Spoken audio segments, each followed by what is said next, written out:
Author Talk.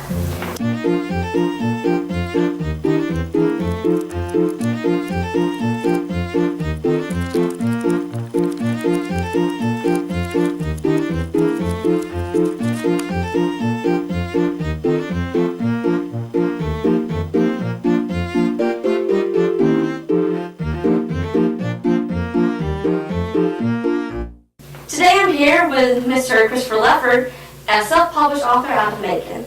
I've enjoyed getting to know him after he came to Middle Georgia State College and gave a talk about his books this past fall.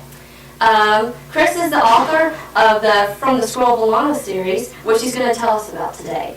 So, welcome to the show. Thank you. Thanks for having me. Now, would you mind telling us a little bit more about yourself and your writing career? Are you a writer full-time? Sadly, no. I do still have a day job. I would like very much to become a full-time writer. Hopefully sales, exposure, and all that will take off one day and allow me to do that. Now, really, it's just every single possible second it can be in my free time that I do it. So, what does you like to do when you're not writing? At the moment, many years ago, probably flashing back 20, 25 years ago, I used to do a lot of sketch work. Every time I was available back in school, I took art as an elective, and I had pipe dreams at the time of being a comic book artist and all that kind of good stuff. That plan didn't work out, and time, events, things like that just happened where my artwork just fell to the side, and I never got back to it. Well, all this time later, I just started drawing again, like actual sketch work, but I have started dabbling with 3D modeling, computer-generated artwork, that I hope to have that go somewhere maybe as well one day. Definitely. So when is it that you became interested in writing, or is it something that's always been interesting to you? I would say always. And according to my mom, she's always told me that when I was a kid that I would write stories that I don't even remember ever writing. And what I tell folks is that I think it started when I was a young age. My parents always made sure that I knew when I was watching TV that it was fake, that it was pretend. So I was allowed to watch horror movies that I probably should have been watching at the age that I was watching them at. Because some of my really early stories that I probably wrote when I was 5 or 6 years old were horror-based type stories. I always had a creative writing class in school. Again, that was something that just time and life events happened and so forth, and I got away from it for many years. But very thankfully, starting now, I have to kind of do some mental math. Probably around 2011, or 2010, I guess, is probably when it started. A friend of mine talked me into starting to write again because he read some of my work and convinced me that it was good enough to get it out there. So that's how I started and got it published. Well, that's really cool. So how long does it usually take you to write one of your books? Some authors say it only takes them, a few months, but sometimes it's years they'll work on the same project. Well, I would say if I could write full time, I could probably produce it in about 3 months from start to finish, from development and having it published, probably about 3 months. But sadly, with me having a day job and things like that that take away from my writing at the moment, it's taken me a full year. The Delve, and so I apologize to do some mental math. You'd think I should answer the question off the top of my head. But The Swordsman was released in March of 2013. This was, The Delve was July of 2012. So that would have been 2011 when I actually started writing it. And it was like June or July when I started. And it took me an entire year to get to the point where it was at. I really wanted to add more to it, and there were actually some scenes that were cut and edited out, and some of those scenes actually appear in The Swordsman, as flashback scenes. And the reason for that is I read a lot of author blogs and stuff like that, and after a year of dedicating myself to it, I was ready to just get it out there. So the story is complete. It's not halfway done. If I dragged it out, I might have gotten distracted or lost motivation in it. So I did reach a point where I brought the story to a close and just got it out there. So, along with everything you're just saying, what kind of challenges did you have, especially as a self-published author, getting your first work out there? I would definitely say time is the number one thing, and I know I already said that 2 or 3 times already about time. Because when you have to do other things, to pay the bills, and the writing always took a back seat. But every time I had a day off, literally there were days, if I had the opportunity, I would sit 8 hours in front of my computer writing. So when I did sit down to do it, I took it very seriously. So aside from time, I would say simply the word of getting it out there, just the exposure of it. Because of course, if you have the money, there's radio, TV commercials. I mean, the sky's the limit. There are companies that will make book trailers, and I know that I've seen some on YouTube and things like that. But unless you have the money to do that, the most difficult thing is just simply getting it exposed, without a doubt. So something that I've always been curious about, how did you come up with the title for your books? That's kind of hand in hand. One of my close friends named Wes Mask helped with that. It started because my world has its own mythology, and Alana is the goddess of the realm that is the historian. She records all events that have ever happened in the world. And originally, and it's one of those things back and forth, whoever exactly nailed it, I really can't say. I think I came up with it originally where I was going to call it from the scrolls, like plural, like the scrolls of Alana. But I do think it was Wes that had the idea to just make it singular. Because if Alana is a goddess, her scroll magically opens to whatever moment in time she wants to refer to. So I thought that was a good idea. So it was between me and Wes, I think, that came up with the title.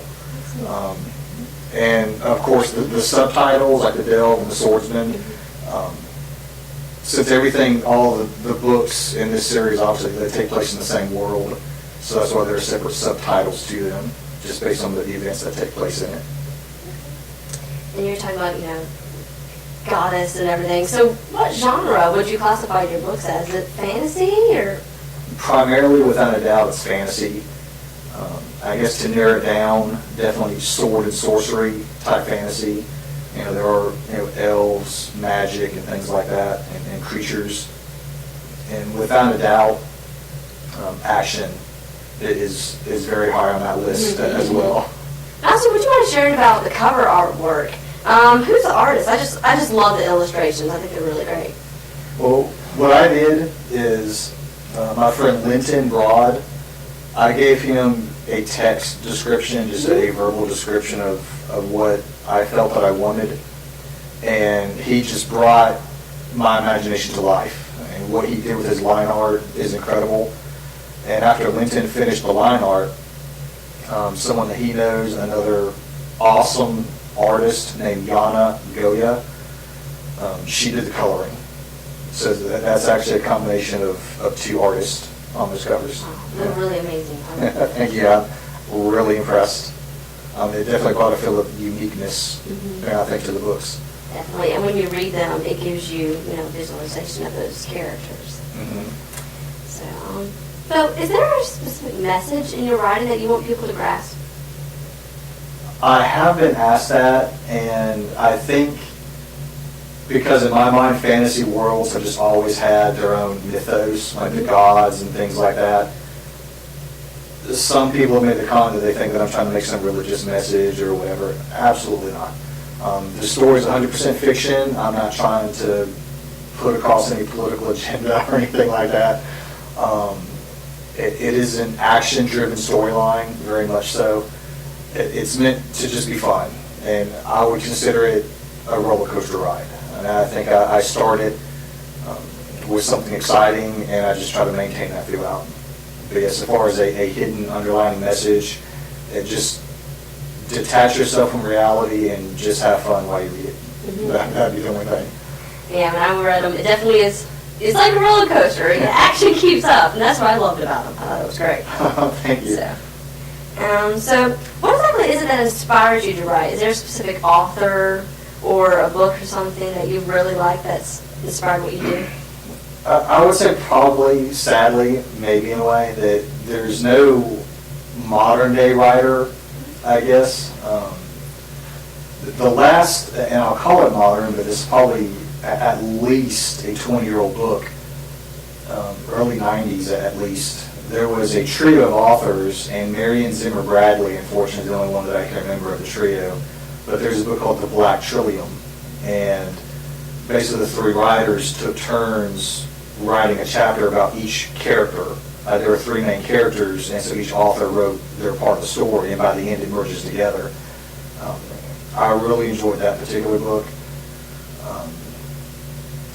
not because of the visuals, but overall, I really like a lot of the classics. Mary Shelley's Frankenstein, no offense there, but the visuals, the way the monsters are described, or the creation, Beowulf, the epic poem Beowulf. I mean, just when I read them, it's one of those things where the author gives enough detail to try to help their own visual at what they see, but there's enough room for interpretation so the reader can have their own experience. And at least as far as that goes, that's what I've tried to do, to just describe my scenes in enough detail to get my point across, but still hopefully allow different people to have their own experience with it.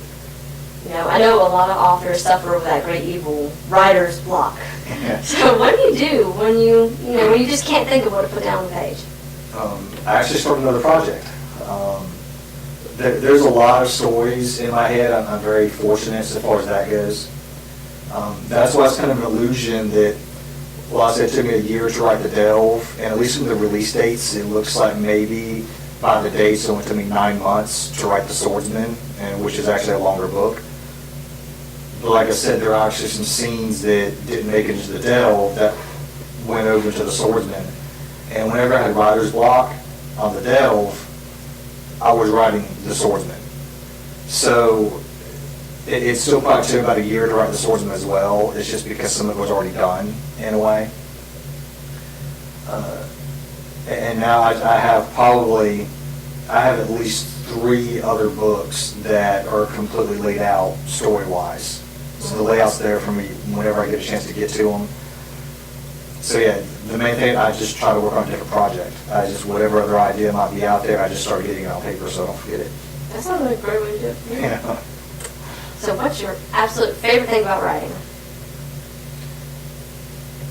Sharing my ideas, sharing my world, because grand total, I think, at least the fantasy side, I probably created some of these characters 20 plus years ago, and I always had a dream to get them into a book, and I say it just didn't happen for the past couple of years. So I'd say just the mental sensation of, yes, I finished it, it's out there to the world. And I know it's also always great to get feedback. So how often do you hear back from your readers, and what kind of things do they say? Sadly, it's kind of weird. I've actually had a lot more people tell me face-to-face, what they like or don't like about the books than I have through the outlets, like where you can actually purchase them from. Mm-hmm. Like the number of reviews that the book has, like on Amazon, for example, is in no reflection to the number of comments I've gotten about it. And so it's one of those things that I wish that, and it would help me, especially as a newer author, that if anybody that had that feedback, that if you've read it, please put your comments out there. Let the world see it, because it can help them decide, and help the book as well. But what I like about it is, and this is one that comes up, like I said, I do stress, I never try to hide the description of the book or what it's about to try to sell it. It is an action-driven storyline, meaning that, yes, there's story there, yes, there's plot there, but the story is developed through the action scenes, the interaction directly with the characters. And so when people make the comments, it's kind of violent, isn't it? And when I say violent, a lot of people think maybe blood and gore. I definitely, hopefully I succeeded in restraining the description, and because it's not meant to be horror, it's not meant to be blood and gore and stuff like that. But it's sort of fantasy, so there is fight scenes and things like that in it. But when I hear people say, "Oh, don't you think it's a little violent," or "There's too much action," or something like that, to me it's like a yes, because that's what I wanted. You know, that's what I wanted. So, what's been the best compliment you've had as an author? Aside from the fact that I really love it when people enjoy the action, such as when they tell me that they like the story itself, because hopefully that means that if I continue that, and I like to think that I am, if I keep that pace and keep up the story, that'll open the whole series, and then hopefully people enjoy my other books as well. Because obviously, no matter what the story's about, if the writing itself isn't good, then it might be difficult for a reader to get through it. So, are there going to be any more books in the series? Most definitely. Awesome. The third book, which is titled Days of Infamy, I hope to finish it and get it out there by the end of March, so by the end of next month. So far as grand total, probably 8 or 9 books is what I currently have the storyline built up for. Wow, that's a lot of work, but that's going to be cool. Yep. So, do you have any current projects or something that's coming out soon that you want to talk about? I'm thinking about branching out after I get out Days of Infamy into my fantasy western, as I call it. And a lot of people kind of, what's that? You mean steampunk? Not really steampunk, or at least I see steampunk as where there is a technology base with a western theme. Mine is definitely fantasy western, as opposed to how these books, the Scroll of Alana, are sword and sorcery fantasy. This is gun-toting fantasy, essentially. So it's traditional fantasy in a western setting, and I already have that book. I have the outline done, and as I said, when I get my writer's block, I do something else. I already have about 5 chapters done on it as well. So I think to kind of branch out and maybe give my audience something else to look at or to read instead of just sword and sorcery fantasy, I'll probably take a side, like a deviation, and get the western book out there. But I also have an entire layout for a superhero book as well. And the superheroes will be plain clothes. I don't intend to do the whole like costume type thing or whatever. Oh, no spandex. No, not at least in the first one. Maybe as time goes on, I might go to the traditional, superhero thing, but definitely not the first one. But that's the most current projects. Well, that's good that both those sound really neat. Thanks. So, what's your dream? What do you want to see happen with your books? In a perfect world, because you did say dream, movies. I don't know what I would do if I saw the opportunity for something like The Dead Old to be on the big screen and visually see us at either a team of directors and cinematography and the artists to create the characters and actually see what's been inside my head all this time, like in real life. That would just be the end all, without a doubt. I guess if my dream was a little bit lower than that, it would simply be able to, for the writing itself, to sustain me to where I can quit my day job and actually just write full time. Well, that would be at least the minimum I'd like to see. I think that's every writer's dream, just to be able to do it all the time, not have to worry about another job. So, but I have my copies of my book right here with me that I got when you came to the college. So as we wrap up the show today, can you tell everyone where they can purchase copies of your book? The most prominent place is Amazon.com. It is available in ebook and in paperback. It has branched out. It is on a lot of other major websites. I know it appears on BarnesandNoble.com. And there's links to it everywhere now because it's been out long enough to where you can use the almighty Google and search for it and it comes up.